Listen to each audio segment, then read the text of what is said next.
श्रद्धावान भक्तगणांनो, छत्रपती शिवाजी पेठ जत येथील अत्यंत जागृत व नवसाला पावणाऱ्या श्री मायाक्का देवी व श्री भाग्यवंती मातोश्रींच्या मंदिराचा जीर्णोद्धार सुरू आहे।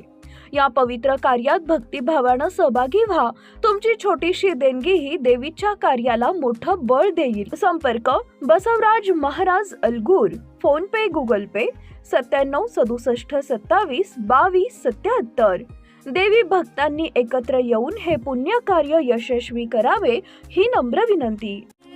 नमस्कार, मी मेघा जगताप, बीबीएम न्यूज मध्ये आपल्या सर्वांचं स्वागत। पाहूया आजच्या घडामोडी। भाजपावरती माननीय मुख्यमंत्री महोदयांच्यावरती प्रचंड प्रेम करणारी ही जनता आहे। नगराध्यक्ष पदाचे उमेदवार माननीय अरडी साहेब, आपल्या भाजपाच्या नेत्या माननीय नीताताई, माननीय नामद काका व्यासपीठावरती उपस्थित, या शहराच्या माजी नगराध्यक्ष माननीय बन्नेरवार ताई शहरामध्ये फुलणार आहे अशी सर्व मायबाप जनता, माता भगिनी, युवा मित्रांनो, खरं तर आपला प्रचार व्यवस्थितपणे झालाय आणि आज शेवटचा शिक्कामोर्तब करण्यासाठी कुणासोबत इकडं तिकडं जर व्हायरल होत असेल तर त्याला परत कमळावरती आणण्यासाठी पंकजाताई आवर्जून बीडवरून आज आपल्या जतमध्ये आलेले आहेत। ताई, हा 288 शेवटचा मतदारसंघ आहे। 288 क्रमांक आपल्या मतदारसंघाचा आहे। निसर्गाने नेहमी अन्याय केला, सततचा दुष्काळ, सततची इथून होणारं लोकांचं स्थलांतर, रोजंदारीसाठी 35,000, तुमच्या बीड जिल्ह्यामध्ये जी परिस्थिती आहे तीच परिस्थिती आज जत तालुक्यामध्ये आहे।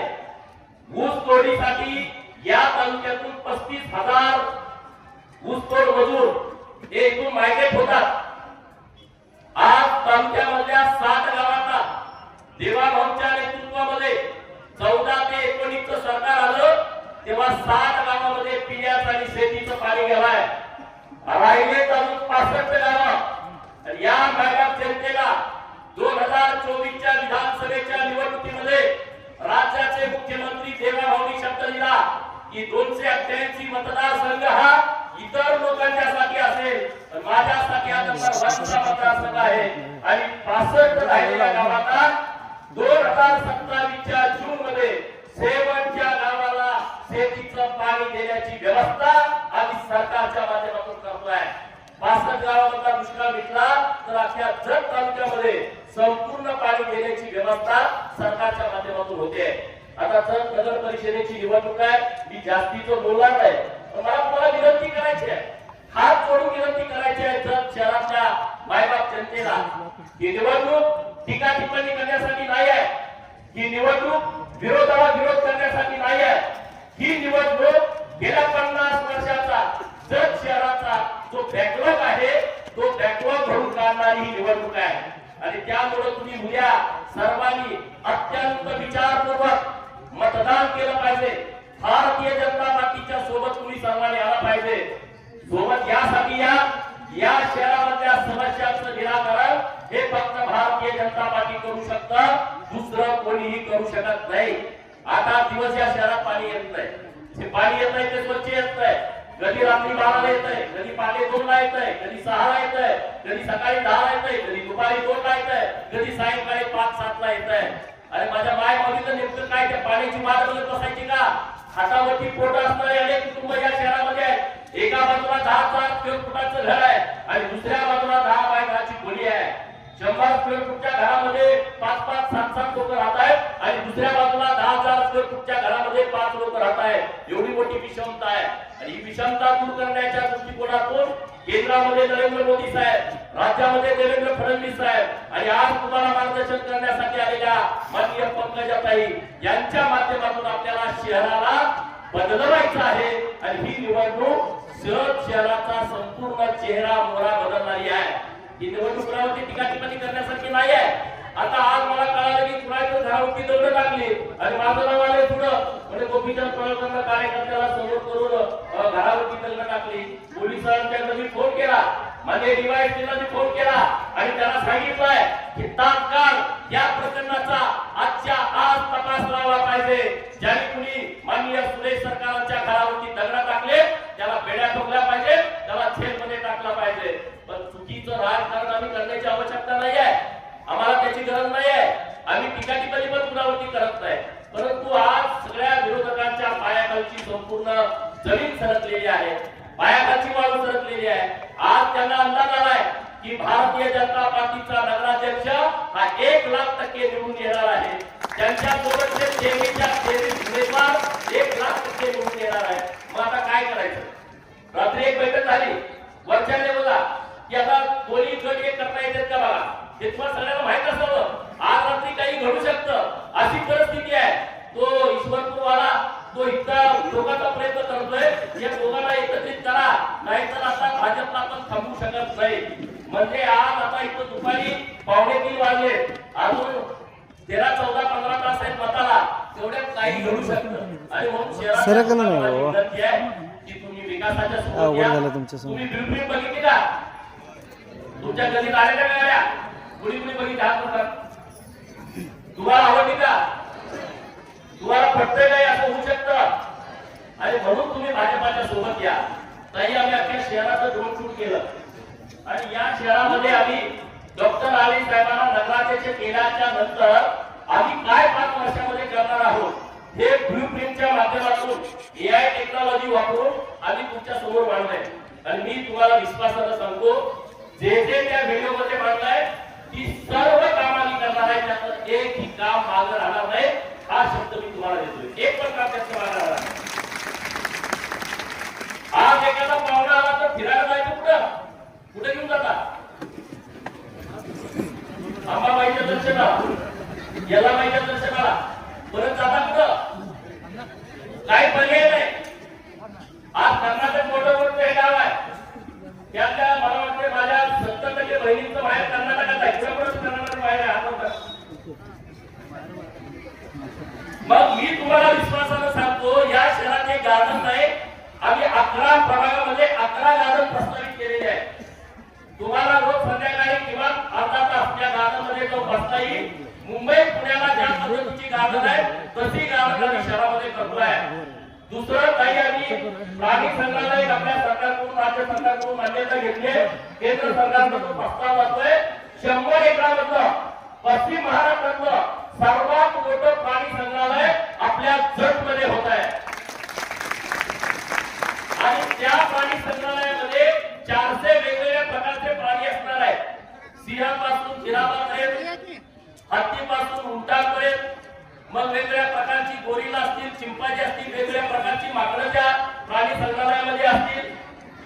आपले जंगल प्राणी असतील, वेगवेगळ्या प्रकारचे साप असतील, 40 फुटापर्यंतचा अंतर असेल, असा आराखडा आहे. आणि माझा विश्वास आहे रोज 2,000 माणसं जतला हे प्राणी संग्रहालय बघायला येतील. जर ती 2,000 माणसं रोज जतला आली तर किमान 30 लाखाची उलाढाल ती जत मध्ये होणार आहे. 30 लाख रुपयाची उलाढाल. आणि प्राणी संग्रहालयामध्ये किमान 150 लोक कामाला लागतील आपल्या भागातली. किती? 150 लोक कामाला लागतील. विरोधक म्हणायला लागले वाघ इथं काय करणार आहे? अरे वाघ काय तुला खातोय का? तू पिंजऱ्यात असणार आहे, तू जाळ्यात असणार आहे, तुम्हाला मुलीला काही करत नाही. जर जर बनवायचं असेल तर आपल्याला काहीतरी करावं लागेल, काहीतरी नवीन आपल्याला इकडे आणावं लागेल. आणि म्हणून तशा पद्धतीचा आमचा सगळ्यांचा प्रयत्न आहे. आणि म्हणून शहरातल्या लोकांनी विकासाचा अजेंडा एका बाजूला आहे आणि दुसऱ्या विरोधक जे लोक लढतायत त्यांच्याकडे कुठल्याही प्रकारचा अजेंडा नाही, त्यांच्याकडे कुठलं विकासाचं धोरण नाही. माननीय बंडेलवार नाही नगराध्यक्ष असताना जी शक्ती सरकार म्हणून त्यांनी देणं अपेक्षित होतं, त्यांनी नगराध्यक्ष आणि या नगर परिषदेला ताकद दिली नाही. आणि म्हणून आम्ही आहे ना आता नगर परिषदेची 10 कोटीची इमारत आम्ही मंजूर करून आणली आहे. 15 कोटी रुपयाची पंचायत समितीची इमारत मंजूर करून आणली आहे. आज पंचायत समितीमध्ये एखादा माणूस आला तिथं त्याला बसायची व्यवस्था नाही. एखादी बैठक घेतली सरपंच हॉलमध्ये असते, ग्रामसेवक बाहेर बसावं लागतंय कारण तेवढी जागा नाही. सरपंचाची, ग्रामसेवकाची, नंतर रोजगार सेवकाची एकत्रित मिटिंग घ्यायची म्हटलं तर तिथं बसायची व्यवस्था नाही. आणि जर सारखा एवढा मोठा तालुका 2,82,000 हेक्टर क्षेत्रफळ असणारा हा महाराष्ट्रातला सर्वात मोठा तालुका, या तालुक्याची दुर्दशा करून ठेवलेली आहे. मी तुम्हाला विनंती करतो, तुम्ही मला आमदार केला, मला संधी दिली, त्या संधीचं सोडं करण्याचा आम्ही प्रयत्न करतोय. माझी हात जोडून विनंती आहे, अरे डॉक्टर राणी साहेब उभे आहेत म्हणजे गोपीचंद पडळकर उभा आहे, डॉक्टर राणी साहेब उभे आहेत म्हणजे पंकजा ताई उभे आहेत, डॉक्टर राणी साहेब उभे आहेत म्हणजे राज्याचे मुख्यमंत्री देवाभाऊ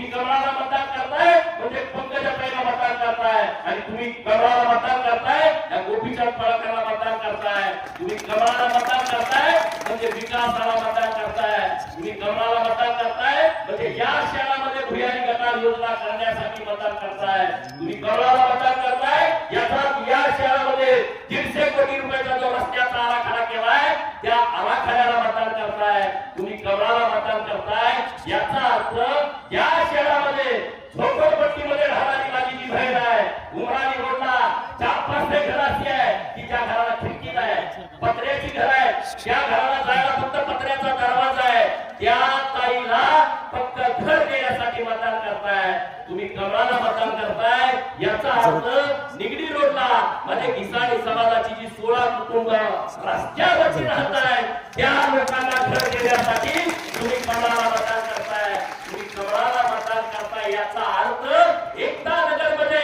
आणि तिथं शौचालयाची व्यवस्था नाही, गर्दीचं ठिकाण आहे, त्या गर्दीच्या ठिकाणी जी लोक सरकारी जागेमध्ये राहत आहेत त्यांची घरं त्यांच्या नावावर करण्यासाठी तुम्ही कमळाला मतदान करताय, तुम्ही कमळाला मतदान करताय याचा अर्थ इंदिरानगर झोपडपट्टी गेली 70 वर्ष फॉरेस्टच्या जागेमध्ये आहे, रोज जाऊन त्यांना लोक दाब देत आहे, तुम्ही आमच्या बाजूने या नाहीतर तुमची घरं काढणार या लोकांना त्यांच्या नावावरती घरं करण्यासाठी तुम्ही कमळाला मतदान देताय, तुम्ही कमळाला मतदान देणं याचा अर्थ असा होतोय जर शहर संपूर्ण विकसित करणं तुम्ही जबाबदारी माझ्यावरती टाका, आम्ही आता लाईव्ह बोलतोय हे रेकॉर्ड तुमच्याकडे राहत आहे त्यातला एक शब्द खोटा होणार नाही, आज पंकजाताई आले आपल्या घरातला मित्रांनो, पंकजाताईच्या हातामध्ये पर्यावरण नावाचं मोठं खातं आहे आणि ताईंना माझी विनंती आहे, मी तुम्हाला पत्र पण दिलं आहे, आमच्याकडं नदी आहे आमच्या शहरामध्ये आणि ती नदी लुप्त पावलेली आहे,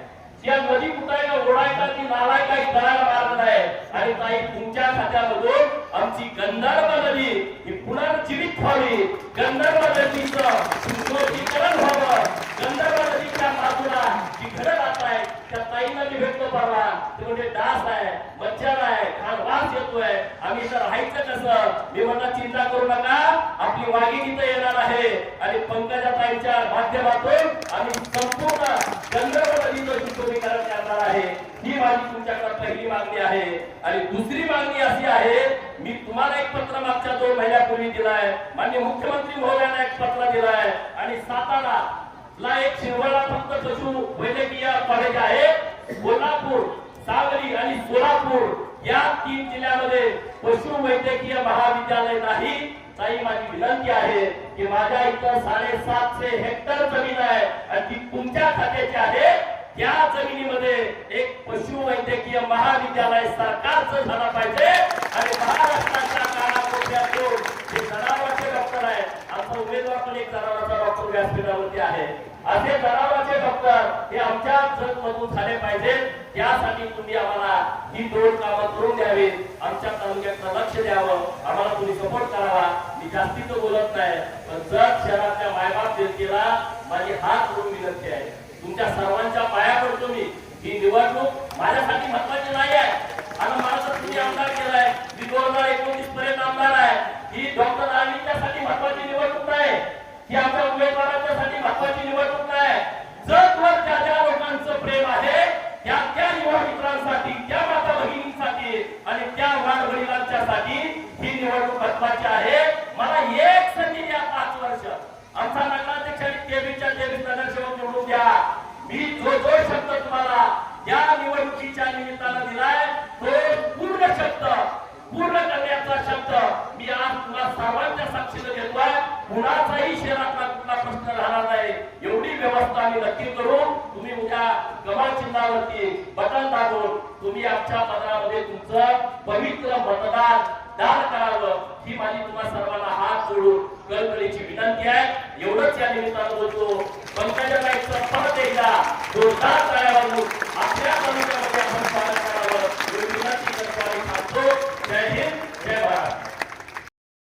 बातमी आणि जाहिरातीसाठी आमच्या चॅनलला लाईक आणि सबस्क्राईब करा. धन्यवाद.